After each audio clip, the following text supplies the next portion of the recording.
Yeah, okay, perfect. Thank you for coming. I know it's a little warm in here, so we're hoping that we can be efficient in the use of time, but we do have a pretty full agenda. I just wanted to start and say thank you to Paul Humphrey at the General Store for donating the refreshments for tonight. Hopefully you've all been in there in its new reincarnation over there. I wanted to just start really and call the meeting to order and just go across and introduce ourselves so you know who's on the Beach Advisory Committee, and then we can go through our agenda. So we'll start. Oh, here. Carol Sherman.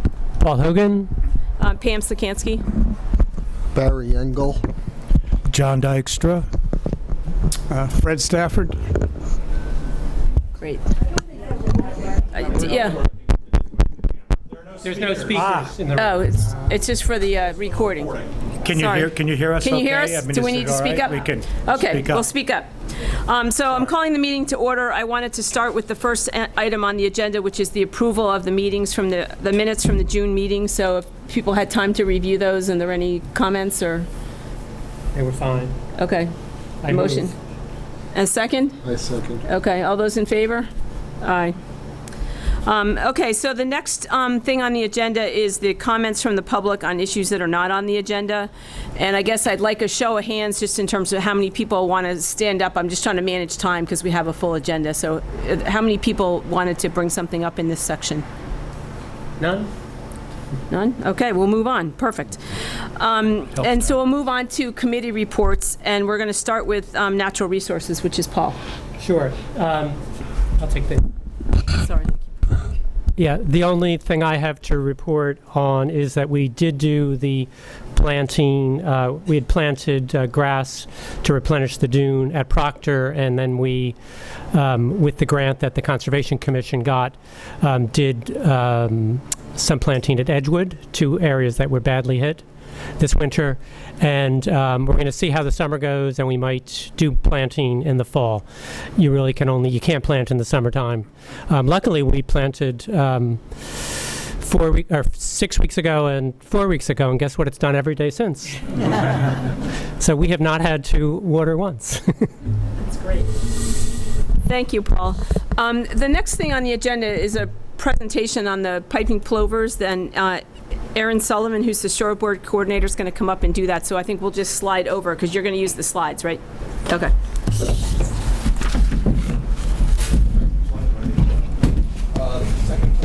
just going to slide this chair over. Sure. Step right up. There's the microphone. You can take that chair. Thank you. I need just a minute, Erin. Yeah. Okay.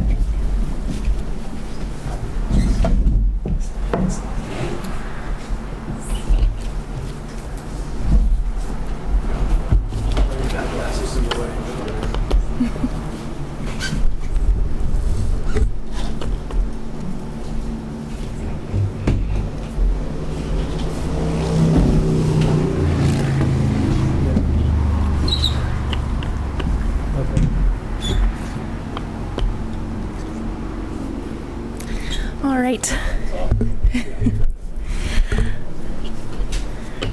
Perfect. So yes, hi everybody. My name is Erin Sullivan. I am the Shorebird Volunteer Coordinator for this season for Goose Rocks Beach. Okay. So I put this little presentation together for the piping plovers. Keep it short, but wanted to thank you all for being here and for showing interest in the plovers. They are so cute, but they are endangered. So we have some reports that we want to share with you all, and kind of, some information on the plovers, how we can help them, and what we can do for the plovers. So looking at this slide, that previous one, yeah. So they are migratory birds. They are only in Maine for a few months out of the year. They are here from March to mid-September. They're here for their nesting. So they're here for breeding and raising their chicks, to make, their travel down to Mexico. Very nice place to be in the winter, but be down in Mexico for the winter. They often get confused, actually, with semi-palmated plovers and killdeer. So a lot of people actually don't realize that they are in fact endangered because we see so many killdeer or semi-palmated plovers. But yes, they are endangered, protected both federally and with the state of Maine. You can go to the next slide. So what are our conservation efforts?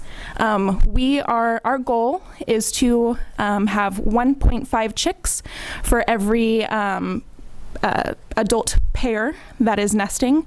Currently, we have 22 adults, so 11 pairs. We have 2 incubating nests, 1 nest that is currently hatching. We had a chick hatch yesterday, and then we have 11 chicks and 3 fledglings. The fledglings meaning that they are practicing their flight, getting ready to go down to Mexico. So as it stands right now, we are at 1.2, so almost to 1.5. With the 2 nests that we have incubating, hopefully all 8 of those chicks will hatch, and then we will actually be at 2.2. So far surpass our goal of 1.5. Plover threats here at the beach largely are going to be human and dog interactions. But for Goose Rocks Beach, we actually have been seeing a huge number of foxes being predators for the nests. So we've been seeing a lot of fox tracks on Goose Rocks Beach. Just unfortunately not much we can do with that. We have our roping areas, but that doesn't always keep out foxes. But besides that is going to be human interaction and dog interaction, and also holes in the beach. We actually had a volunteer, I believe last year, had to scoop out a chick out of a large hole that was left behind. He would have been stuck in there. Luckily, she was able to find him in there, but holes will play a big part of their threats as well as kites and drones. I put this picture up here to kind of show that to a plover will actually look like a large predator, like a hawk or something. So that stresses out the birds and could potentially cause them to leave their nests behind. Next one. For the dogs, Maine Audubon has actually created a new initiative called Pets for Plovers. I have some things back there, these little bandanas. The dog on the right is actually my dog. She's wearing her bandana. She wears it all the time. But basically that is a pledge for those beachgoers to know the dogs are not allowed to be on the beach during the plover season. So just making the pledge of, we won't be bringing the dog to the beach during the times that they're not allowed to be there. For Goose Rocks, it is just between 9 a.m. and 5:30 p.m. Outside of that is okay as long as they're leashed. But between 9 a.m. and 5:30 p.m. during the months, 5. Thank you. Between the months of March and September. So that is an initiative that Maine Audubon has. Additionally, for the piping plovers, there's only one of me, and there's a lot of birds out on the beach. So I am actually looking for some volunteers. I have 2 lovely volunteers already, but there's always room for more. Volunteers to help monitor the beaches, the plovers as well, and just helping educate beachgoers, because not everybody, is from Maine, knows about the plovers. Looking for volunteers always. My information is here. Email anybody interested, can just email me, reach out. I'd be so happy to hear from you. Next one. I think that's it. Any questions for me or about the plovers? Yes. Erin, how are the other beaches doing in the area? Yeah, so Wells is actually doing very, very well. I know they have so many volunteers that really contribute to monitoring. I believe they have somewhere around 50 volunteers. So Wells Beach is doing very well. And then I believe I did a I was assisting on a presentation for Old Orchard. Unfortunately, they are not doing as well. I know last year and previous years they have been at 1.2 for that goal that we're trying to do for chicks versus adults. So, but yeah, we're somewhere in them. Their goal too? Yes. Okay. Yeah. They are. Yeah. And Wells has met their goal for quite a few years in a row, I believe. Yep. Yes. It sounds like the larger four-legged animals, skunks and, was it skunks, raccoons, and foxes have been the primary animal threat? Yes. Yeah. And I understand that some beaches have had success with animal-friendly but instructive electric fencing. Not something that would obviously hurt anyone or anything, but makes it, they don't want to sniff around anymore. Yeah. Yeah. Has there been any thought or look at using something like that? I believe there has been thought on it. I don't know. Carol, do you know where we've landed with the? We gotta know. Yeah. We tried, because we lost all of our lease turns. They were decimated, the whole colony. But the people need to allow to have an electric fence put up around their property, and so far, people have said no. Okay, so we've asked individuals, but they were not willing to do That's it. right. Mm-hmm. But I think if we do a little education and explain to people, it's not, it's, the term electric fence has a terrible sounding name to it. It's not that terrible. And the only people that really bother us are the main Audubon people who have to go in and around the nest. Yeah. But I used to use it to keep squirrels off my platform. The squirrels didn't like me, but I never hurt one. exactly, exactly. So I think it's something that we're going to do a little more education on. Yep. And see what, if we can, help protect at least the lease terms, which we lost them all. Yeah. Yep. All right. That's great. Perfect. Thank you so Well, much for coming yeah, and of educating course. us on Yeah. what's going on out there. Thank you.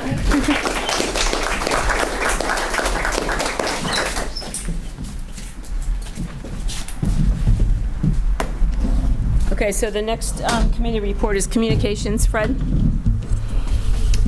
Yeah, nothing new in communications. Okay. We're going to move on to public safety. Do you want to give us a quick update, Barry? Sorry, we're going back to communications. I'm sorry, there's Sorry. one thing.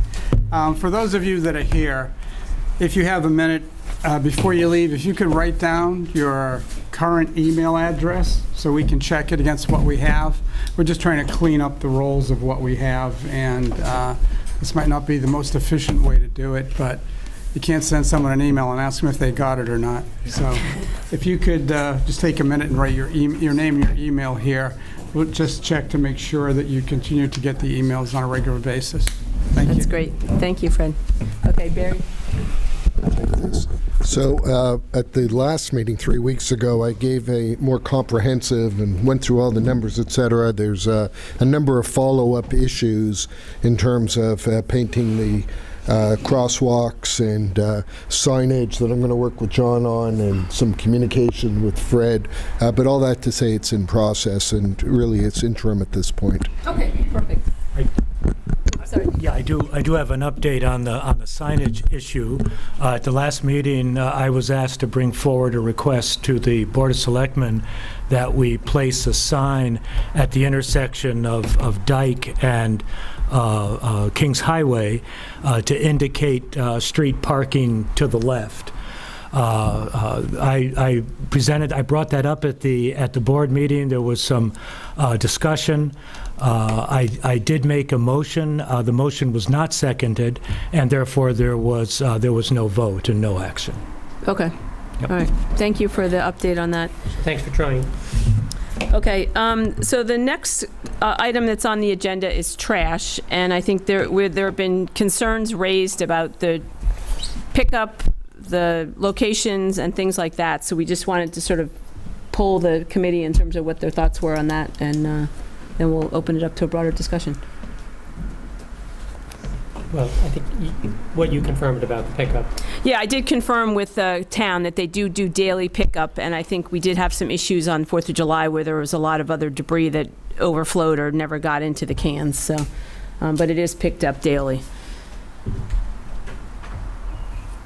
So, I think part of the discussion was someone had sent a picture from the West End that showed a couple of plastic bags with dog leavings, dog, whatever you want to call it. Shit. Dog shit, yes. I knew there was a 4-letter word. Anyway, there was no barrel there. And so this person had sent a note saying, hey, maybe we should have a barrel. Well, at the same time, this was around the 4th of July, I happened to go out and look at the barrel at Bel Air right by the tides, and that thing was overflowing. It was more than overflowing. There was a lot of trash on the ground around it and all that. And so it kind of begs the thought of, a lot of state parks and national parks they have no barrels. It's carry in, carry out, And, if you have a barrel, people don't care if it's full. They're going to just dump stuff around it anyway, So the thought was raised that do we consider, and we haven't talked to the town about this yet, obviously, but something we wanted to kick around tonight with everybody, do we consider going to carry in, carry out, leave no trace and all that, Is that worth trying? Anybody have experience with that? well, I guess my concern is that I'm skeptical that people are going to do that, and I'd rather have it next to the can on the street than all over the beach, but I'm willing to listen to other people's thoughts. I guess I'm not drawing my final conclusion, but... Does Kenny Bunk have barrels at the beach? I don't believe they do. No, I think we definitely need to do some homework on this. I think believe, they I don't. could be wrong. My understanding is they're carry in, carry out, and we might want to ask them how bad it's been. They have a lot of Gooch's has 3 or 4 cans. Yeah, They do have cans. And they pick up every day. Good. Yep. Yes, Okay. corrected. Thank you. Okay. Is there anybody else on the committee that wants to talk, or I'll go to the people? I don't know if you're appointed to someone. No, I was going to say that I think we should consider it. Obviously, we should do research and see how people transitioned, from having pails to no pails, and how did it go, and what efforts did they take to see whether it's possible, to see what the resistance. It would have to be kind of a similar situation. But Okay. Any other comments up here, or? Yeah. Caroline, I don't know if we could ever go without trash cans, which I would love, but I don't know how practical that is. But I think we need to do something about helping the environment. If I lived down where they had trash cans and people just dumped their junk, and I walked by that all the time, I would really be irritated. So I don't know I don't have the answer, but I guess I'm sort of asking, what can we do so we don't walk by people's dirty diapers, dog poop, and our beautiful beach? I mean, what is the answer? Algonquin has carry in, carry home. I would love that. I just don't think it's going to happen. But I'm willing to have it as a goal and fail. But I think if other people have any ideas of what we do, I think it would be great. Okay, Ian? I have to say that I walk that beach almost every day, and I leave, even with the trash cans, with Mylar balloons, plastic spoons. There's a new balloon now that has, apparently people put notes in it and they send the balloon out. I mean, there is so much trash. Yeah. I wonder From the EPA. if these beaches have more monitoring than we have. Because, I mean, I see dogs on leashes, dogs off leashes in the middle of the day. Our beach isn't monitored, I don't think, the way other beaches are. And until that happens, I don't see how we can get away without trash. I think the problem would be multiple. I mean, I cover in holes. I mean, I feel like my walk is interrupted every day by, picking up after people and covering up the holes. I don't see how we can do it. I think we could only encourage them to leave more. And maybe in the heavy areas, I hate to say it because I hate the signage, I hate all the stuff around the entrances. But maybe we have to have bigger trash cans or have two at the well-trafficked areas. Paula? Is there any way we can put a trash can at the end on the west end where there is a public right of way? There's only one trash can on the west end. Yeah, I'll take that one. Yeah. You got a microphone. We did have one there a number of years ago, and it ended up being an absolute mess. People used it as a reason they could leave their broken deck chairs there, and they started to drop household garbage there, and then the foxes would come, knock it over, and have breakfast, and it was an absolute mess for the people living there. We asked the town to get rid of it, and they agreed. So that's the history as far as the West End goes. And it actually is working very well at the West End until we had, it works very well at the West End until we had the one incident where we had the 2 dog bags. And what happens is the Yonkers pick it up, my husband goes when he walks the dog, pick it up, and it's been a majority, I'd say 90% of the people that come at the west end of the beach take their stuff home with them, which is really nice. The other reason we don't have a trash can is because it floods at that area, and when the tide comes up, it tips over the trash, and it's all over the place. As Barry said, the animals come, and then they come after the plovers. They find the plovers, and at one time, the west end was all the plover area. The plovers were only there. So then they find the plovers, and it's just, we've done well without a trash can on the west end. For the rest of the beach, I don't know.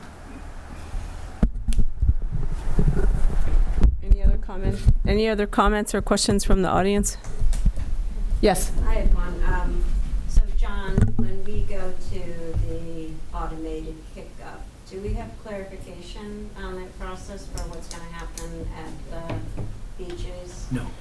No, that has not been decided. Okay, because that will limit, so for example, at Jeffrey's Way, we have overflowing, and we usually have broken chairs, broken boogie boards, broken pails, leftover shoes, hats, some things I can't figure out, but Well, that is one thing that will be true, is that if we maintain, I believe now there are 2 barrels at Jeffrey's Way. I believe that's one of the locations that have 2, and maybe Bruns are 1.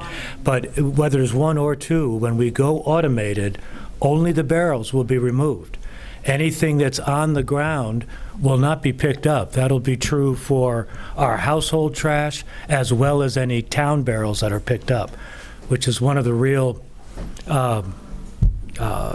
difficulties, but inevitabilities of having been forced to go to automatic retrieval. and so that brings, so why I raised that is because what we're going to be doing in a year or so, you know, when we go to the automated pickup, is that we're going to have to go through an re-education. So as Carol said, if the west end of the beach went garbage can free and basically you carry in, carry out with a small few fractions, you know, we're going to have to go back through a re-education of the beach in general for garbage. So if there is consideration of carry in, carry out, that would be a time that you would want to piggyback because you're going to be I'd agree. re-educating the public anyways. Yeah, it'll be the residents will educate. Unfortunately, the tourists won't have heard it. So it's going to be an interesting situation. Yeah, I would say we're going to have a worse problem because those chairs now get picked up, and that crap, if there's 4 extra bags, they pick them up, and that's not going to be the case. So it almost says we need to go to something different, like, leave no trace, because how else do we solve that problem? I mean, it is something that, like I think you've said, none of this stuff could ever be, you could try, there is if you came to a conclusion and weighted it and said it's worth a try, you could always, if it fails, you could always put the cans back, but, Try. you're gonna run through a lot of problems with having a can there, and people with broken chairs are gonna just start piling everything around the can. So it's just something to think through. And You have time to it's a think good through thought. it. It's often bags of garbage, more so than broken chairs that are left beside the barrels, Yeah. from my There's a lot of observation. there's a lot And broken, yeah, other things as well. boards and Yep, everything else. yep. Can I have a question about the automation of the So is it gonna be just the trash and recycling? Yes. And is it gonna require everybody to get new bins? that Yeah. can be picked up by the automated arms? The town will be providing bins, both one trash and one recycling. And they're basically 64 gallons, the size of bin, which is kind of two standard, normal trash bins around one to the top. Some reason it's gonna help by standardizing and making sure everything has a cover. Right now, I know everybody sees it, right? There's some people are really good about making sure their trash is secure, and some people are not. Right. So just standardizing probably will help tremendously. It doesn't necessarily solve the issue that we're talking about here by the entrances to the beach, but maybe that it actually might help the flow first. Yeah, I think it would. My biggest concern is the recycling. I often put cardboard beside my recycling bin, and now it gets picked up. But everything's going to need to be in the bin. It doesn't need to close, but you don't want it 20 feet high either. But it's going to be interesting. My mother-in-law lives in St. Mark, she's dealing with that. And it's working. It's not a problem. They're so So- big, you can pull and break them down, pretty much any box. No. Excellent news. Yep. Kate? Hi, Kate Gallagher, for the record. It sounds to me like there are two things. Number one of which is more research as to what other beaches are. This is an issue that's Yeah. certainly an important one, and I don't know which committee gets it, but I'm happy to help out too. To do research on what other towns are doing, and particularly ones that have been successful with deleting any trash barrels and going to a carry-in and carry-out, and what's worked, how they've gotten it, the Yeah. education or whatever. And the other thing is possibility of, spending the next month or so doing that, but maybe experimenting in the edge season, the quieter season, possibly taking the trash barrels away a little bit earlier and see if, because there are still, beachgoers, see if some people can get the idea, it's not there, I've got to carry it home. But I don't know, it's just a suggestion. Yeah, it's a good Educate thought. first. Yeah. It's called weaning off, I think. Yeah. Yes, exactly. But educate first, then start to wean.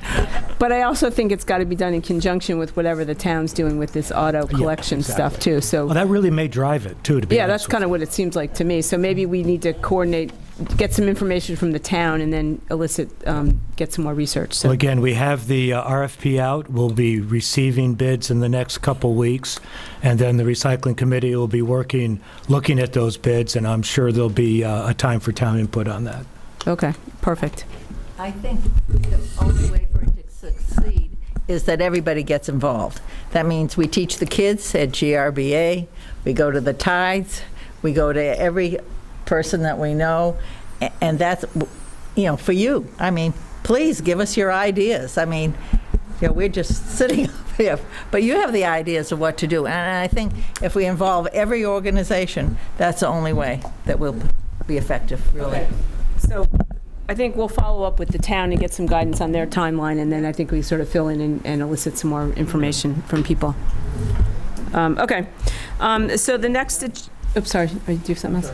The next agenda item is the discussion of the tide's footprint on the beach. You want me to? You want to start? Sure. Year after year, there seem to be concerns about the footprint of the tides on the beach and the numbers of people that they bus in from at least Hidden Pond. I don't know if they do it from any other facilities or whatever. But I've certainly noticed that for one thing, they rake off an area which creates a visual barrier, at least in my mind. It creates a visual barrier that tells people it's an exclusive area. And they put their chairs out around it and all that. And as the beach seems to be getting more and more popular all the time. High tides seem to be a little higher than before. And like over 4th of July, the beach itself was pretty narrow when we had good days.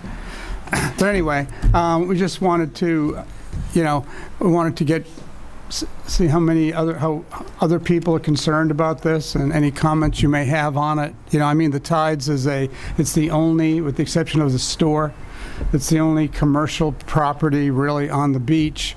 And on one hand, it's a nice tradition and all that. It's nice for people to be able to go there if they so choose. On the other hand, you know, again, as the beach gets more popular and you can see the construction up on Route 9 and all that, space on the beach is going to become more and more of a problem. And so, personally, I think the Tide should be entitled to everything they're entitled to, but not an inch more. And so I would just hope that they would be willing to work within those boundaries and be the good neighbors and not try to take advantage of the beach and where they put their chairs and things like that. So, yes? They're only entitled to the space in front of their property, right? Technically. Well, 25 feet. one.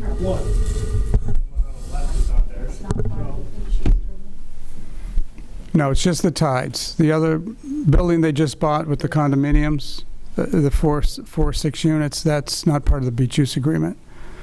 So it's just that piece of tract of land? Correct. So we can enforce that now, can't we? Well, the town can, we can't.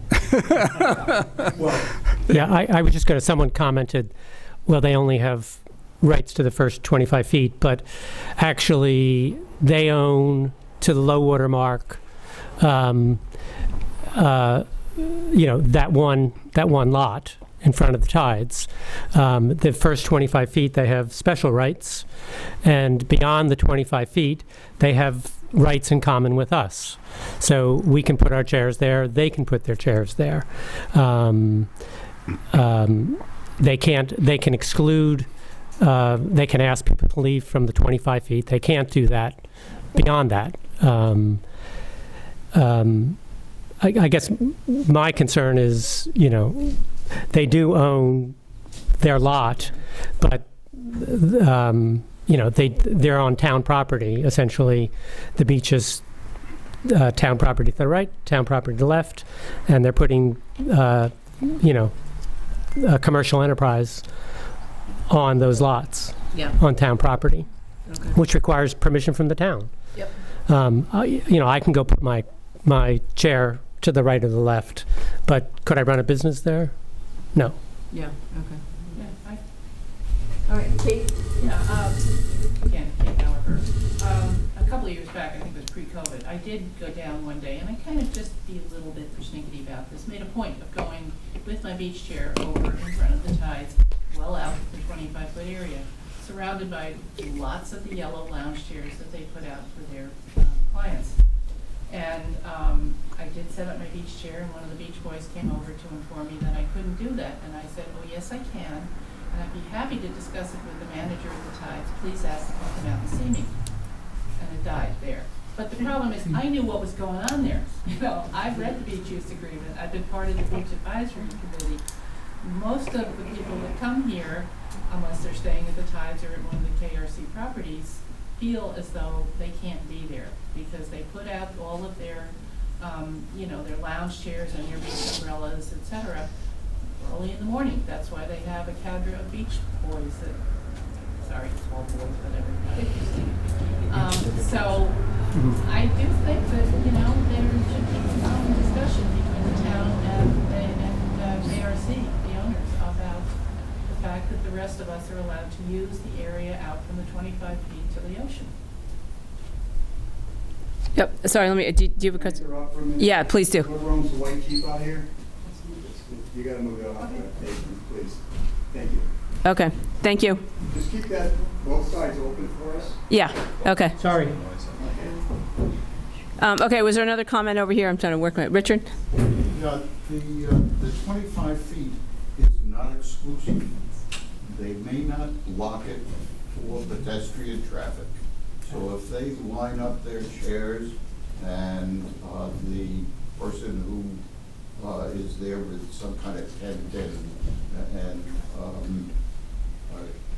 giving permission for people to sit there, they can't do it to the extent that the public is excluded. I mean, it's very clear in the beach use agreement. The town has an easement, essentially the whole beach, to transgress the beach. But they have the 25 feet where they can put up their chairs, or others who have the same rights, and ask people to leave. And within the 25 feet. Right. Within the 25 feet, yeah, I mean, the problem that we've had with the tides from the beginning is they take an inch, and then they take a foot, and then they take the whole thing. And they just need to be told, these are the rules, this is what you signed up for, and it's a recorded instrument, and you don't have any rights other than what's in the beach use agreement.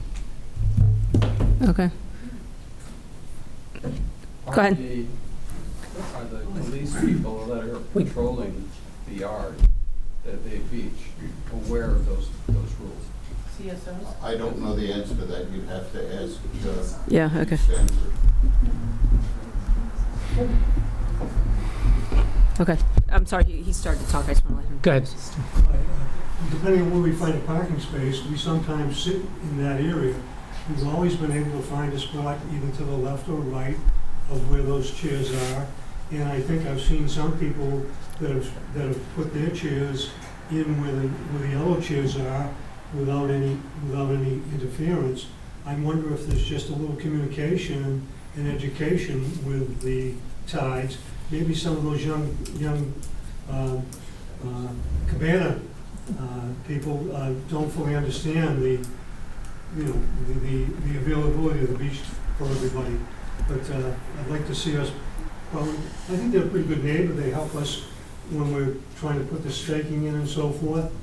And it is an awfully nice facility to have at the beach, and hopefully we can all get along. And they do share their restrooms. Yes. Yep. They share the restrooms. Yes, they do. That's and the kids, if someone has got a little heat exhaustion and stuff like that, they're always sharing the water and so forth. They do try to help others than just a guest. Yeah, I was just going to say one clarification. Justin Grimes, who runs the, I don't know what his title is, but runs the KRC, he came last year when this topic was discussed, and he did say that there had been an issue over, someone brought up excluding people from their area, and he said he had worked on the training to make sure that they knew that they could not do that, and they should not be telling people directly or indirectly that they couldn't sit there. Okay. That was a year ago. Yep. All right. Kate? You talk further about fostering these good relations, and I don't mean to, not trying to denigrate KRC, and I've worked with Justin on things in the past. I had a little suggestion of where they can also help out. I noticed, particularly towards the end of the day, the cabana staff are usually not all that busy for a while. They're waiting for people to leave, etc. And I suggested to some of the young men at one point, maybe they could use part of their time to just, at least within a reasonable distance of where they're hanging out, check for the big holes that people are leaving. And just, shovel some stuff back in. It's just a little, if we're going to be chatting with them. It seems like there needs to be some communication. That's kind of my takeaway here. Was there somebody else? Okay. Hi, Maureen Summers, Wildwood. So I think there's a few issues that I think kind of where we need to bring up. I'm not against commerce.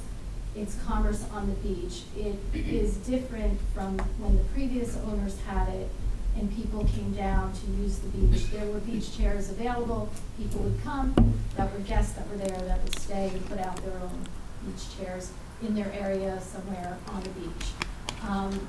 But what's happening now is that there's really an expansion of a non-conforming use because they're serving food on the beach.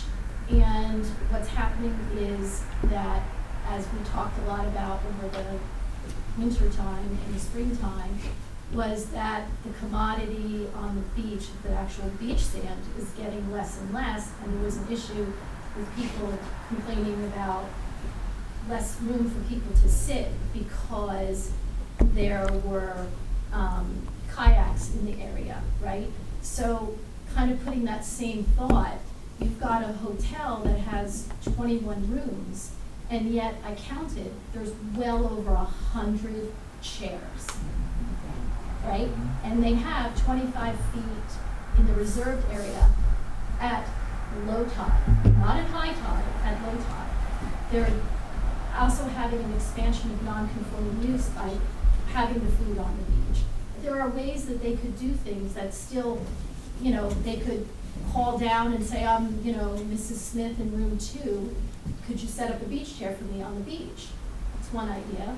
Or they could give them a little buzzer, they order their food, and when their buzzer's ready, they can go up and get their food. No different than Uber Eats, right?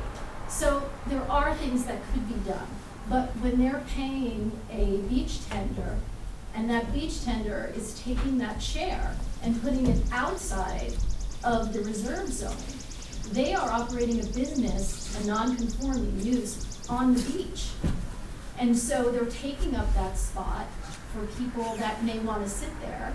And they're, you know, they've got 50 umbrellas or 30 umbrellas, they've got chairs, whatever they want in that 25 foot. But 25 feet, I'm not a mathematician, but over 100 chairs in 25 by, I don't know, maybe it's 100. I don't know. I really don't know the dimensions, but I just don't think that math adds up. And they're bringing in people outside, and let's not forget, they're paying a fee, a resort fee, whatever that resort fee is, $35 a person, $70 a person. So they're operating a business on the beach.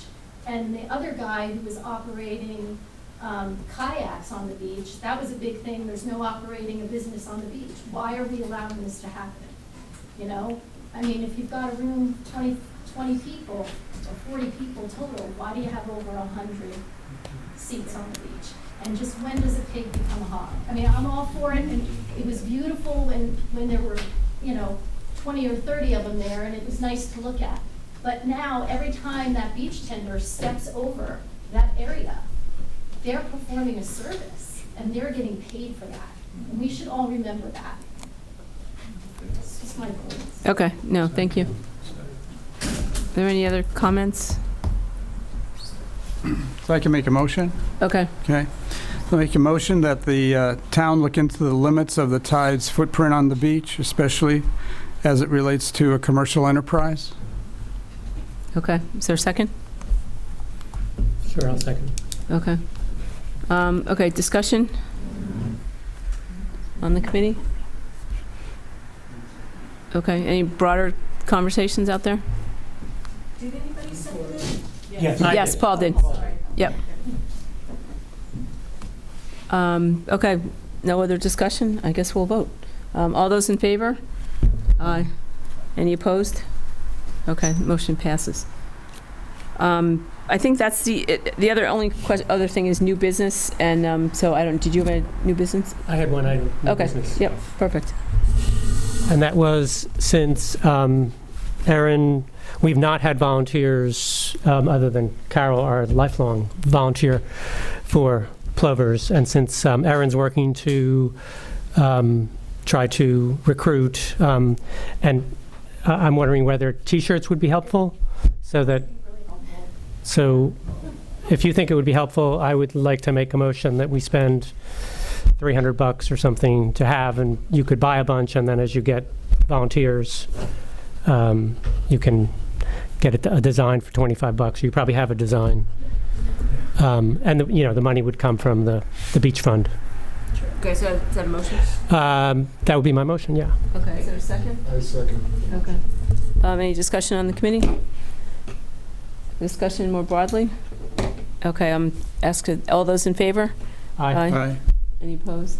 Okay, so that passes. Just as I'll be carrying this forward, Paul, just so I understand, do we want to put a number on it? Should we be more? I said 300 to start. So we'd like to request 300. Yeah, and the way this works is we make a recommendation to the Board of Selectmen.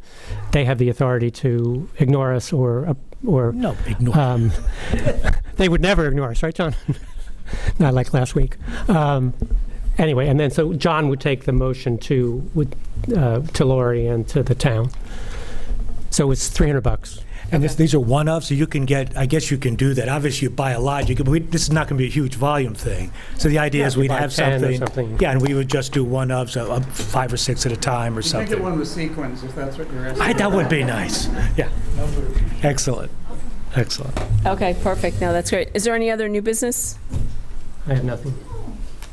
Okay, is there a motion to adjourn the business part of the meeting?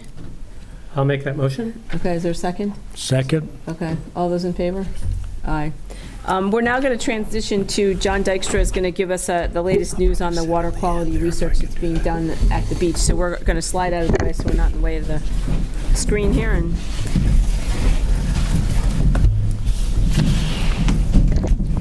I was thinking I was going to have to apologize for anyone who had been at the Board of Selectmen meeting, the Select Board meeting Thursday night, but I don't need to apologize. This one's going to be quite different. So there is some more information here. I also want to mention, so that I don't forget, that we have Zach Henderson with Woodard and Kern here with us tonight. Zach will bail me out if there are any tough questions. He'll also be here for any questions you might have after the meeting. Allison, our town nurse, is also in the back. You all know Allison. Lori and John Crowder, who are the other members of the team that put this together, were not able to be with us tonight. So we'll hop in. And please do interrupt me if it's a key question and it's on something that is, feel free to interrupt. I think dialogue, and I want to try to do this as much as an educational piece, because I have a point I want to make, and I like to show you the data on which I'm basing that on, and I'd like to be sure that you understand it, or if you have questions about it, then please feel free to speak up. So a little bit first on the background. Next slide, please. We have 20 years of collecting data, and this turns out to be vitally important, from Goose Rocks Beach. We started in 2004, collecting at the 4 locations that you see there. We have the beach locations are the 2, one on the East Arc, one on the West Arc, and then the mouth of the Batson River and the mouth of the Little River. So that there used to be a spot right here, GR3, but that never had an exceedance. I mean, there's really no reason to test there. And I can talk to you later about why that's true. It's the geography of the beach that really drives that. So it was not fiscally responsible to keep testing that, so it was dropped. So those are the 4 sites. Next slide, please. So between Memorial Day and Labor Day, these 4 sites are sampled by town staff and a cadre of very dedicated volunteers, some of which have been with the program right from the very beginning. And they used to be sampled once a week. We've currently gone to twice a week. And again, this is history now. We are going to propose a new protocol. This is the old protocol. They were sampled twice a week in the early hour mornings. Now, this is a key point. Because of logistical constraints, Maine Healthy Beaches, their program, require that the sample always be taken in the early morning. And that's what's so. Now, the ramification of that, as you all know, the tide changes every 55 minutes each day. So when you sample at the same time of day, then you are sampling at different tides as you go through the sampling protocol. So that's a key point. Next slide, please. And here we go. We're going to get into the nitty-gritty. Can I say one thing? Yeah, please. And even though we tested once a week or twice a week, if we got bad results, we would immediately test. We would get our results the next morning, and by noontime the day after, we would test again. Correct. And we would send a notice out immediately that there was a problem and what the number was, and then we would be able to report when it was clean, which is usually 2 days if it's a... Exactly. We'd report if we got a below threshold, you'll remember just, well, I don't know, let's not get into that. Here's the point I'd like to make. We've got 4 charts on the screen. What we're looking at is the percent of the time any given test exceeded the threshold.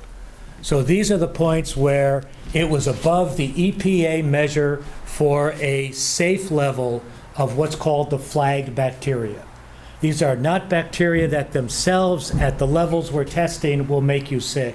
Rather, if there is a human or other pathogen, then they are indicating a level that those bacteria could make you sick. So that's why it's called a flag bacteria. It's flagging the possible presence of dangerous fecal matter.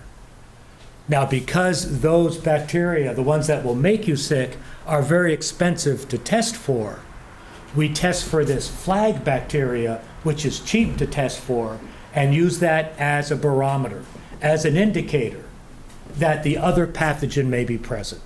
So those are the levels that I'm talking about here. And what I want to draw your attention to, this is the Batson River, the mouth of the Batson. This is the mouth of the Little River, our 2 river mouths. This is the main beach on the West Arc, so it's down near the Batson. And this is the main beach on the East Arc. That's the number 2 sample that's close to the Little River. And what do you see right away? There's a very big difference in the 2 river curves versus the 2 beach curves, huh? And what is it telling us? It's telling us at low tide, there was a 60% chance of that water sample, this is over a 20-year period, a 60% chance at low tide that that water sample was above this EPA threshold. Does it mean it would make you sick? Not necessarily, only if there were pathogens present, but it was above the threshold. And when things are above the threshold, that's when we post the signs that Paul mentioned. We send out the emails. We warn you all according to the protocol. That probability drops sharply as the tide increases. So if you sampled at high tide at the river, it's next to 0 chance of showing an exceedance. Here's the key. If you sampled at low tide on day 1, and you got a 0% chance of being above the threshold, 6 hours later, it's going to be low tide. And what do we know about low tide? You got a 60% chance of being above the threshold. Measuring at any one point of the tide does not inform you of what it's going to be like 3 hours later. And this is the reason why you've seen over past years a warning would go up because we sampled here. Oh my gosh, it is, I'm sorry, I don't mean to be flip. The warning goes up because we are above the threshold. Paul mentioned what we do. We go back the next day. Maybe we go back an hour later the next day. The tide has moved on. So now the tide is here when we sample. Well, lo and behold, we have a cleaner sample. So we tell people, take down the signs, no problem, the river's clean. And folks say, okay, the river's clean, I can go swimming. And when do they go swimming? I know when I went swimming at the river, I grew up here summers, the only time to swim at the river is at low tide. The warm water is coming down and it's just a great time. You can walk on the sandbar. Every time you're out there walking on the sandbar, you got a 60% chance of that water being above threshold. Doesn't matter when we measured it. That's the fact of a tidal river in a salt marsh. The salt marsh produces, and I'm doing my whole presentation, the hell with slides. The salt marsh generates bacteria. Now, there are bacteria introduced from upland, no question. The animals' droppings are there, the gulls, the deer, the dogs, although not as many dogs in the marsh, but the wild animals, they have fecal bacteria. That bacteria is what we are measuring. But because of interspecies barrier, it's not the bacteria that necessarily makes you sick, unless it's at a big threshold. What makes you sick is human bacteria for sure. Dog bacteria is not so darn good either. But beyond that, those are the risks. And in the past, we really weren't testing for that. We were just using the flag bacteria. And what was occurring again is we would go out and we would test at a high tide, and we'd say everything was clean, and then we'd go back the next time and test at a low tide and say, oh my gosh, it's not clean. So the flag would go up.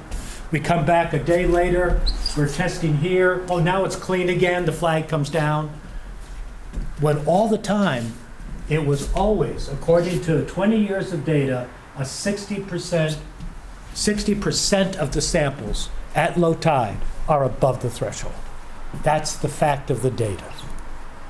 So what this says to me is that in a tidal salt marsh, and again, it doesn't mean you're going to get sick every time you swim at low tide. It means that the technique that the EPA is using does not work in a tidal salt marsh. We have too many bacteria, and it is too affected by the height of the tide. It works fine at the main beach. You can see it here. There's no reason to question EPA's testing of the main beach. When we have an exceedance, it goes up, and rightly so. And if we go back the next day, it really doesn't matter. I mean, that's a darn flat line in terms of any kind of scientific data. Your probability is about the same. And if it's down, then by gosh, it really is down at the main beach. So I don't want to cast aspersion on the EPA's technique. It works great for streams inland. It works great for lakes. There are no tides. It works great for the main beaches. The tides and the mixing is not the same as what you have in a tidal river of a salt marsh, where that fresh ocean water washes in and dilutes the river water, and you get a much lower probability of detection. The concentration is driven down by the incoming tide. Makes perfect sense. But what also makes sense is that the main healthy beaches technique of testing in this river is not keeping us safe. That's the wrong way to say it. The way to say it is, it's not giving us an actionable indication of when the bacteria are high. That's a better way to say it. And you can measure yourself if you feel safe. I swim in this river, and I still swim in this river, because we are testing for human bacteria now, and if the human bacteria isn't present, I don't care. I've been swimming in this kind of water with gulls and ruminants and other elk and everything. You can do it, guys. And the worst would be an upset stomach, maybe the trots. That's it. My opinion, Doc. I'm no doctor, so I'll leave that alone. But that's all I've really heard mentioned. Maybe some some of things, but at any rate. There's been low occurrences. I talked to Megan at Healthy Beaches. We did as the town, and there just aren't a huge amount of reports from Goose Rocks. There are from other places, and other places have some concerns with other types of bacteria. We've had all this rain. We had over 1 million gallons go through our treatment plant in the large rain we had, biggest ever. Most of that is sump pumps, guys. We can't be dumping our sump pumps into the sewer. In the summer, you got to be dumping your sump pumps out onto the lawn. Unfortunately, in the winter, you need to dump them into the sewer, but that's another question. I mean, it's not a black and white issue. What happens in the winter is you dump it outside, it creates ice flows. And then those ice flows become their own hazard. So this isn't an easy solution, but the fact is we had a lot of rain through our waste treatment plants. Some waste treatment plants are open, and you get effluent, you get overflow. That overflow comes out, they're reporting it in Massachusetts, you might have read, and that's a danger. If you've got overflow coming out from a sewage plant, by gosh, that's a concern. You want to watch your flag bacteria. If it's high, stay out of the water. Good news for Goose Rocks is that our treatment plant's not in our watershed. Were something to happen, God forbid, it's not going to affect Goose Rocks. So we have no waste treatment plant, again, in our watershed. So the rest of the slide is going to say what I just said, the rest of the slideshow. But I want to ask for questions. Yeah, Zach. John, I was just going to kind of add to it, and clearly you have a great program, really talented people working on this, as John just demonstrated.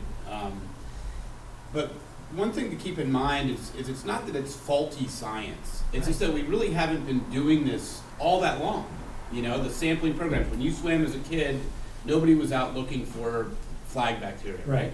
You just went swimming. So, and so this 20 years of data represents, you know, a story that communities all over the country are starting to come to grips with. This bacterial indicator is a real challenge for people, and I would argue it's a challenge in freshwater too at times, depending on, you know, upstream sources of natural pollution. But this is a very challenging issue nationally. I think what you're doing is a pretty incredible job. I think this data is, you know, fantastic, a little small for my old eyes to see. But I just wanted to point that out, is it's not that the science is bad. These indicators are a helpful metric, but to your point, they don't tell you when you have greater risk. They don't differentiate the pollution sources. And in I a don't title, think any of us would argue that a bird or a muskrat or something else pooping in the water is a pollution. It's a natural source of background bacteria. right, right, So just a comment. right. So what's the bottom line? So good point. Let's continue the presentation. Let's continue the presentation. Let's go through the next slide. So what we said is that the tidal rivers within, and again, it's the tidal rivers. It's not the main beach. The potential for exposure is changes with the tide height, and that's a key thing. And so we can't assume that if we get a low reading in the morning, that later on when the tide is low, that it'll continue to be low. There's as a matter of fact, the evidence suggests that that's not true if you go there at low tide. If you got a low reading at low tide, you're probably pretty safe at high tide, but that's a different issue. All right, so the next slide. Woodard and Kern, and thank you. So we contracted with them. The town did in the beginning of March, and our interest was to review the testing methods that we're using to look for both the flag bacteria and the human bacteria using DNA testing. To try to understand what these mean in terms of health risk and to develop a communication strategy. So the next slide. Stop me if I'm going too fast, as I'm going to move through these. So the conclusions that Woodard and Kern provided us, and this is important, again, that it's the human bacteria. It's Bacteroides is what is tested. If that is present, then you have a far more concern about the potential of becoming ill. This is something that is of key interest. So we also know that in the salt marsh, the bacteria levels are consistently elevated, and that's because of all the critters that live in that marsh, and it has been demonstrated that flag bacteria multiplies in place. It gets in the vegetation, it gets on seaweed, it gets in the soil of the marsh, and it multiplies. So you're getting a false high reading inside a salt marsh. That's a known fact. So the other piece that we learned is that we need to have more rapid testing for the DNA. The earlier tests we did were all retrospective. It took months to get the results back. Woodard and Kern were able to put us in touch with a lab that gives us 3-day turnaround on our DNA. So that's actionable information. Next slide. The other question was, for gosh sakes, clean up your website. It's god-awful. And I think any of us who've tried to get on there, and the town absolutely, not God, we did a lot of work on the website. We are clear that it needs to be improved, and we are in the process of contracting with a firm to redo the website. So change is coming. But in the existing website, we've also taken the following actions. Next slide. And John, I might point out that we didn't say anything about god-awful, just for the record. Did I say god-awful? Oh, no, they did not. I think, you know, for us, and you've seen this recently, and it's in press everywhere. You look at press in the summer, these pollution sources, our beaches are polluted, and it's really unfortunate that the information that's out generally for the public about polluted beaches scares people. Right? You hear pollution, you feel bad about it. But again, when a moose poops in the water, it's really not generally considered pollution, right? So there's natural sources of bacteria. These indicators are only a relative risk when you see the numbers above a threshold, and EPA naturally takes a very conservative approach, which they should, public safety, what we haven't really done well is communicate that relative level of risk for people. And the press sometimes is out of our control, right? Right. Try to get the wording right so people understand that, you know, this beach is safe to swim most of the time, especially in these areas. Right. You know, it's unfortunate that it's got a little bit away from us, and there's a lot of like drama about pollution that really is natural sources of bacteria. So, John, Yeah. I was at the meeting on Thursday, Yes. and what I took away with it was not to swim in the rivers this summer. It's kind of what. I'm going to hold on to that thought. Especially at low tide. Hold on to that thought, Okay. because we will, thank you, but hold on to that, because that will come up at a wrap-up point. Just back to the website, what you'll find today on the website is right on the home page, we now have a button that will take you directly to water quality results. That's a huge step, I think. And then when you get there, you will have two buttons. One which will tell you this says beach water quality testing, the other is river water quality testing. So we've divided the two into the beach and to the river, so that you have the opportunity to look at that. All right, next slide, please. This is kind of wrapping up. What's the purpose of water testing is to keep our folks safe and visitors safe. I was able to use this picture without attribution because it's my grandkid, so I'm going to put a plus in there. The natural association of flag bacteria, the tidal marsh, given that the constraint of only sampling in the morning, and also given, which I don't think I have mentioned, is the town's commitment to test for human bacteria every 2 weeks. It's expensive, but we're committed to be sure that we are testing for any potential presence. Where is that going to come from? It's going to come from broken infrastructure. It's going to come from a broken sewer pipe. It's going to come from a failed septic system, which is washing into the river. Those are probably the principal ones, Zach. And so you don't, weekly testing, these are things that are events. They're, this is a large thing. And when we see them, if we see them, we're going to chase them. So given we're doing that, and this is now where we're going, Maureen, the next slide. So what we are doing for 23 is we have posted a warning sign that basically is a permanent warning sign. We're in the process of rewording and putting a QRC code so people can quickly get to the results. But now the no swimming in the rivers, no water contact advised at all times is what's being posted. So that's what we are doing. We are testing weekly for flag bacteria in both of the rivers. This was a misunderstanding during the select board meeting. We have not stopped testing in the rivers. Maine Healthy Beaches has stopped their protocol of testing. We are testing as a town. And those data will be posted on our website, and they are posted on the state of Maine's website. So those data are available for future research work. That was another question that came up during the select board, but they are available. They are being publicly stored and distributed. We've begun the sampling every 2 weeks with a 3-day turnaround. And I've got a little bit of report I'll give you later on that. When human source is found, we are chasing it to try to find out and determine where it's coming from. And under the Maine Health Beach program, as I showed you on those slides, the program works perfectly well for the Maine beaches, and we are continuing, just as we always have, to test the Maine beaches twice a week and post when there are exceedances in the threshold of flag bacteria. So that's the message.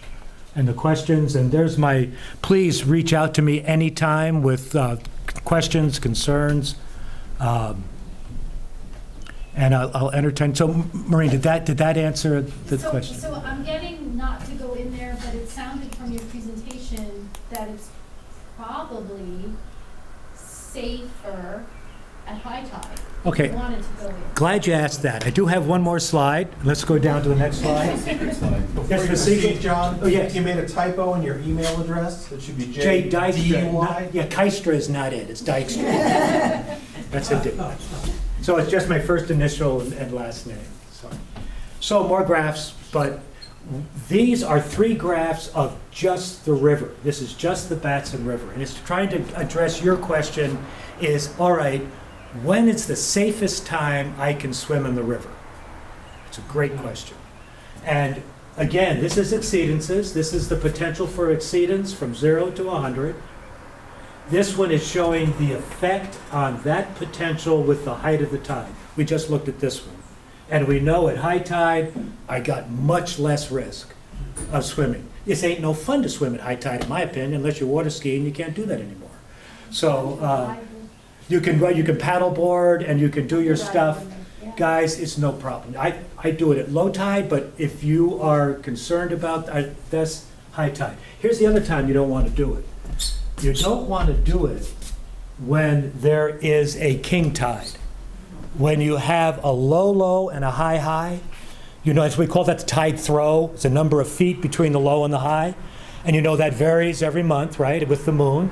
So it's changing as the moon changes. Your new moon and your full moon are your higher tides. Your quarter moons, well, it's a quarter, it's half of 10 minutes. What's quarter moon? Your half moons are the low tide, or the low throw, and much safer. Why? Anybody, why? Why is that true? And you can see it's really true. The data are very, very clear. You got a thought why that would? Stuff that's been sitting there. Exactly. Exactly. What happens at the big tide is you bring in a whole bunch of water, you wash over all the grass, and you collect everything that those animals have been doing out there, and then the low tide sucks out water, more water than it ever sucked out. So you got the dregs of that river coming out at the very end. That's dirty stuff. No question about it. Well, it's high bacterial indicator. Right. I would argue that you still are. You are. Relative risk factor. Is low. It's relative. Are you willing to maybe risk it? There's a little bit more bacteria, or maybe even a lot of bacteria. But I love swimming out of it. So do I. That's what I'm telling you. I swim. I'm willing to take some risk. Yep. Personally. But if you are immunocompromised and you have your grandchildren, you don't want to send them home sick, then no doubt you'll want to stick to your quarter moon tides. Are great. The other time you don't want to swim in the river, and you also want to be careful on the beaches, because this is a biggie, is after heavy rainfall. And that's what you're seeing, the warnings. Yeah. So, yeah, right. So what else is new? Yeah, touche. Don't go in the ocean this year. Yeah. So in June, well, hopefully we'd flush it eventually. But at any rate, this is what we see. And at that 1.3 inches of rain, it takes a heck of a bend. And at the 0, you have a lower probability. The reason this isn't 0 is because these 0 rains also hit times at high, at low tide and at large kings. Yes? So John, is the rainwater the reason we're seeing so much red or brownish water? That brownish water is the natural organic, not necessarily bacteria, but organic load that is carried in the rivers. Our rivers are always brown at any kind of low tide. It's browner sometimes than others, and probably more brown now because of the rain. Yes. Yeah. Yes. I have a comment and a question. My comment sort of is directed, I think you were saying, why are people worried about this kind of thing? So my first comment is anecdotal, that I've been coming here 40 years, and last summer, for the first time, I was at the open ocean. I live near Little River, but open ocean with my 3-year-old grandson, and the water is brown and bubbly. Yeah. And it's the first time I've ever seen that in all those years. Boy, was I sad, but I could not take, I thought, I don't know what that is. Yeah. Can't take you in there. So that's what, there's an emotional reaction for people who love this place and care about it and want the next generation to be able to swim and want to know what the heck is happening. My second question is, what have you found about human bacteria? My experiences with the Little River, are there leaking antiquated septic systems upriver? If so, what are we gonna do about it? What's the town? Yeah, and that's a perfect, 'cause let me take those in order. Growing up, I saw, we see a lot of brown. It's been really brown with all the rain. Open ocean, not the. Yeah, but it wraps around, and then it comes in. But where else I've never seen that. Yeah, I agree. The bubbling I've seen before, and I think that's buried seaweed that's fermenting, and you get some bubbles. But at any rate, that was my guess when I looked at it, because I kind of wondered what the heck. This was 5 years ago I saw that. But at any rate, bacteria. Well, here's the news. We have last Friday, we detected the second positive human source at the mouth of the Little River. So our testing has indicated the presence of human bacteria at the mouth of the Little River. We have begun our testing protocol, which now calls for collecting a sample again at the mouth. And we did this morning. This was sampled this Monday.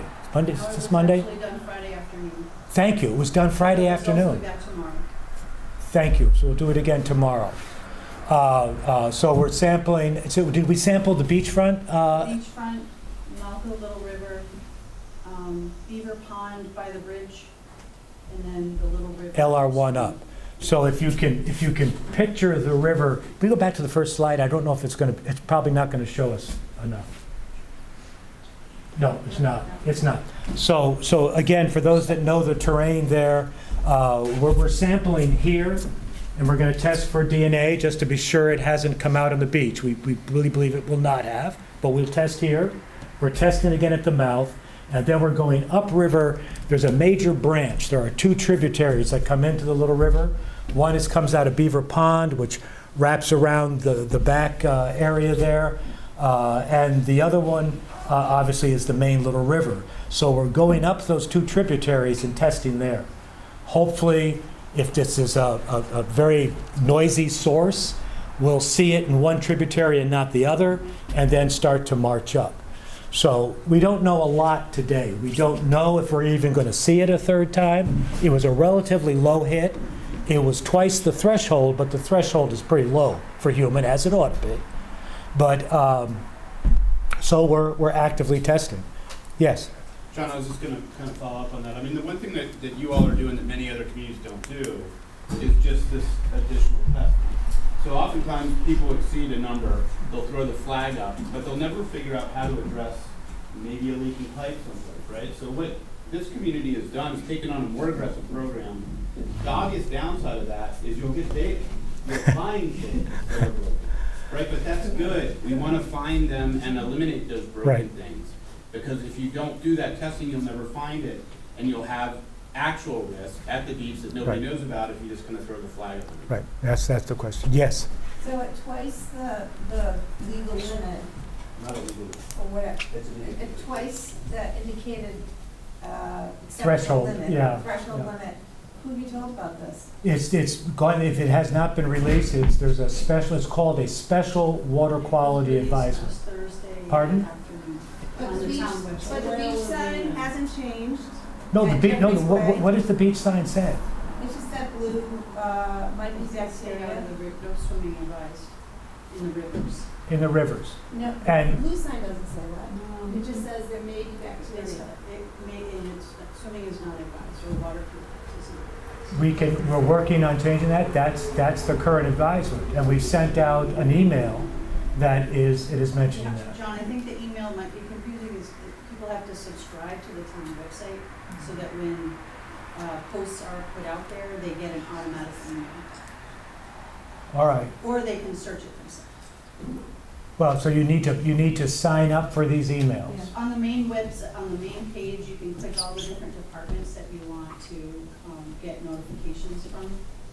We'll work on trying to make that a little more transparent so it gets out there. Yeah. Yes. I just wanted to, so there's a couple points you made at the board meeting that I think are worthy to bring Thank you. back up.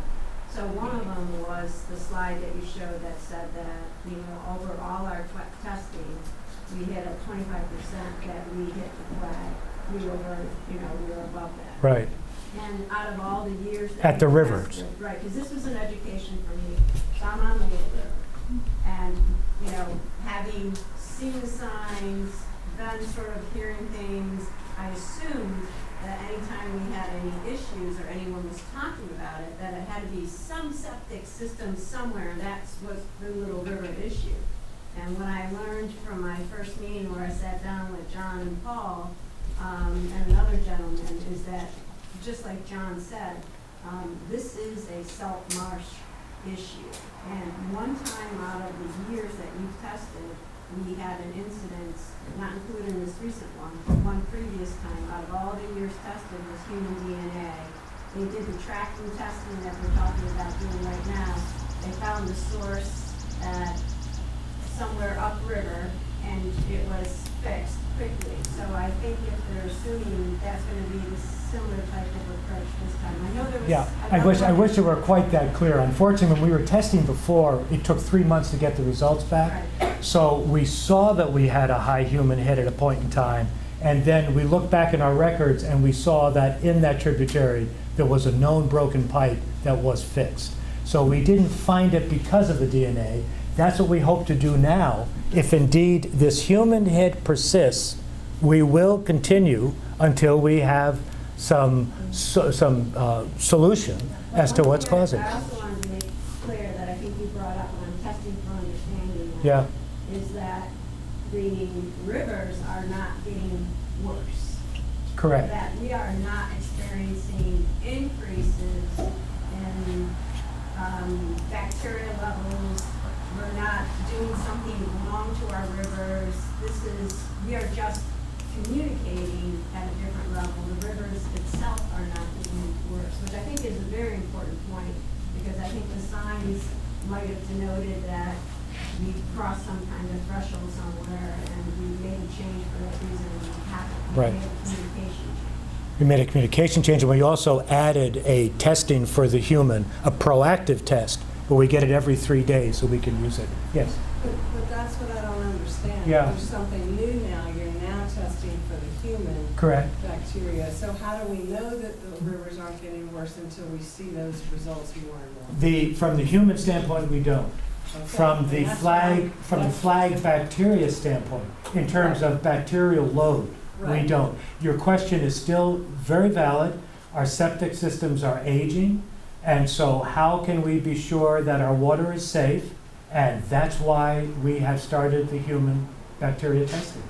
Just one quick last question. Yeah. What's the timeline? So if you, in the next 2 or 3 tests, you keep seeing human bacteria, what's the timeline for really enacting, going after that and fixing the septic system? We will go at it aggressively. That's all. I can't tell you what the timeline is, but we're not going to wait months to take action. And this is all, let me just say too, guys, this is all brand new to us.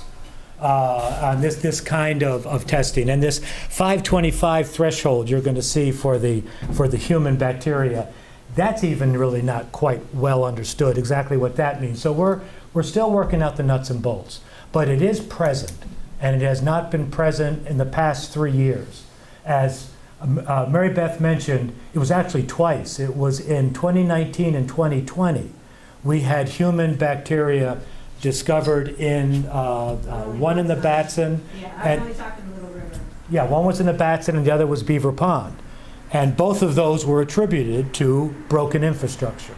So we're starting this, and we're asking for your patience with it, but we're providing you more data than we had before, and we're committed to keep the water safe. And one of the things, I was at the meeting on Thursday, and one of the things that I had made a suggestion is that currently the town does not have any type of inspection of any of the septic systems. And so a lot of older homes may, right, in certain areas may have 40 or 50-year-old septic systems. And to work maybe in coordination with Biddeford or the surrounding communities that share that estuary salt marsh area, and kind of compare notes just so everybody's on the same path. But they did have that gentleman from the sewer plant, right? Yeah, and Chris. he was saying that if I understood it right, and please correct me if Yeah. I don't, but he said majority of, if there's a home that's 10 years old, you're probably not gonna have an issue. But some of those older homes, there may certainly, and you don't know if there's an issue until there's an issue, because currently you don't have to have any inspection. Yeah, and unfortunately, it's a real can of worms to get. There are privacy rights, there's ownership, and if your septic system is found to be failing, it's hugely expensive. There are programs that can help people on a needs basis, but it's something that the town is aware of, and we're trying to work through it. But it's truly a prickly can of worms, if that analogy means anything. Yes. John, can I ask 3 questions? Just bear with me. So how come the Maine Healthy Beaches are mandating you to do the testing only in the early morning? What's their thought process? I believe, and I don't want to speak for them, but my understanding is it's a courier issue. So, yeah, they're collecting samples up and down the beach, up and down the coast. This is a big program. Oh, go ahead. Thank you. So I'm Allison Kenway, the town nurse, and all the samples from Kennebunk, Colony Beach, and Goose Rocks come to my office, where a courier picks up the samples. And Maine Healthy Beaches collects all the way down to Kittery, and that courier starts down there and comes up. And so they're much earlier than we are. Yeah. But there's a designated time that the samples have to be back to my office so that that courier can take them to the lab. So it's logistics. So it's the same time every week, basically. Now, this is just a question, because both of our salt marshes, most of it is run by the Rachel Carson, right? Yeah. So what are they doing? I'm not sure they're run by it. I don't know there's anything we would want to ask them. They're not doing anything wrong. What would you have? I mean, I would ask, what do you think we might have them do? So if we've got this higher bacteria, right, we know that it's probably from fowl, geese, Right. deer, all of those. And it things. grows in the marsh, yeah? I understand that. So I just found out that they have organizations that will come and scare the geese away. Why aren't we doing something to reduce that bacteria level? Well, that might be something to speak to them about. Who's the them? Rachel Carson. Imagine. I don't know. I don't see the town doing that, to be honest with you, so. But John, I live on the marsh. We have geese that come and migrate, and then they're gone. I would say, if I look out my window at the marsh, it is not flooded with animals. And I think when we were talking at Paul's house, it is not only animals, but there's the higher concentration of just, and please correct me, the rot that happens within the natural occurring sock marsh, Right. that is bacteria and stuff. So I think we're pinning undue fairness on the wildlife here. Right. I think there's other things just within the marsh grass. So a marsh, when I walked back to my house, I had like this light bulb moment, and I'm like, I live on a marsh. The marsh has naturally occurring bacteria Right. that we flag it, and for somebody with immunocompromised or a small child, they have issues with it. But the normal human has no issues when we have elevated flag bacteria from the marsh, and all of us growing up there are testaments to that, right? Because we basically lived through it. But I think the DNA part of this is, the human DNA part of this is where the shift is happening, and I don't believe that there's more of it. I'd like to wait for the numbers to come through. Right. I just think that it's prudent. We've tested it before, we found it, it got fixed, and I'm assuming the exact same thing is gonna happen here. I don't think you can do anything to change a marsh. I I don't agree. think we would want to do anything to change a marsh. And I didn't hear any data that said that the marsh has gotten worse. No, exactly. There is no evidence in the 20 years that would point to the fact that this has gotten worse. But that was 2 questions. That was only 2. Is there do you want? That was my third question. Excellent, excellent. That's all, I'm not trying to beat up the birds. No, I just want to find out, what are we doing? Yeah. Testing is great. Yeah. What are we doing? Yeah. Is Yeah. there anything that we can Yeah. do? What's Rachel Carson's point of view on this? That's Yeah, all. yeah. I'm not being argumentative. That's fair. Just trying to be educated. Thanks. Yep. Yes. I'm curious, what is the testing timeline? Like, Do you test in the winter? Do you test more in the summer? Well, Or- that's a good point. Now, we haven't addressed what's going to happen. I would say yes. We will continue. It would be my intention, and I'm one person on the board and in the town, but it would be my intention that if the human continues to persist past Labor Day, we will continue to test. Okay. Yes, absolutely. Because why would we stop? So I think I can say that. I can't promise that because, again, that's out of my control. But I'd certainly argue and jump up and down if they didn't. Yeah.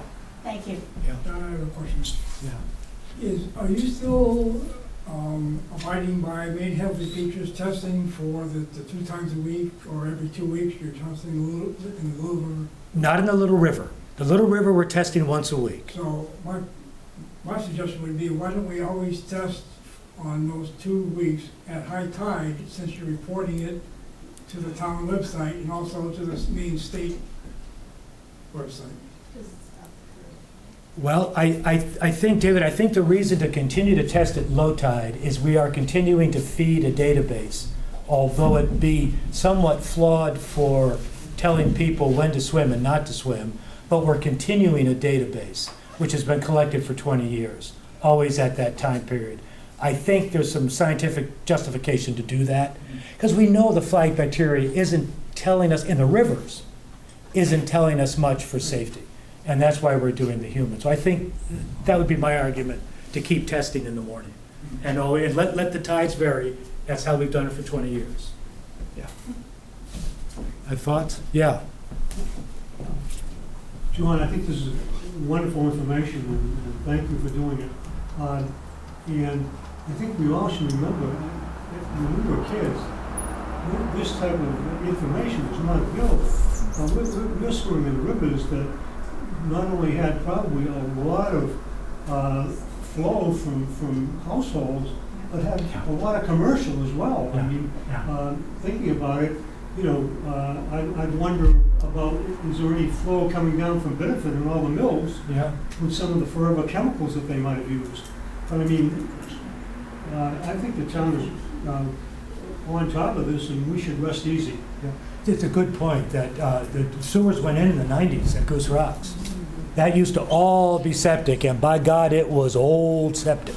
It was old septic. So we're swimming in far clearer water. Nothing's ever happened to me, right? I'm fine. Yeah. Yes. Do we have any record of the abandoned septic systems in the town? I don't know. That would be a question for Warner Gilliam, and I don't. It's an interesting question. Usually, an abandoned system is long. Well, I don't want to speak to that, so I don't know. That's my answer. But I would contact Warner Gilliam. He would be able to tell you that. He's the town planner. Yes. I just wanted to say, I wanted to remind everyone too that we've had a month at least of heavy, heavy rains, and the water table in all this area is super high. So we might have trouble tracking where this human is coming for that reason. But we're going to keep trying. We might, and maybe this is, maybe the little bit of human we're getting is because of that high water table and some old systems, and it'll go away when it dries out, God willing. But I do worry that this is the new normal of climate, but let's not go there. And the other thing I just wanted to say is, if anyone has an old house like me that does not have air conditioning, in relation to a marsh that's a breeding ground for bacteria in the hot, moist area, my house is molding inside from all this rain. Yeah. So it's just growing like crazy. How do you get rid of it? How are you getting rid of it? That's Yeah. another question, because I've been doing that all day. I know, it hasn't snowed yet. Bleach will make it get worse. Yeah. Thank you, folks. I'll be around. It's been hot. Thank you.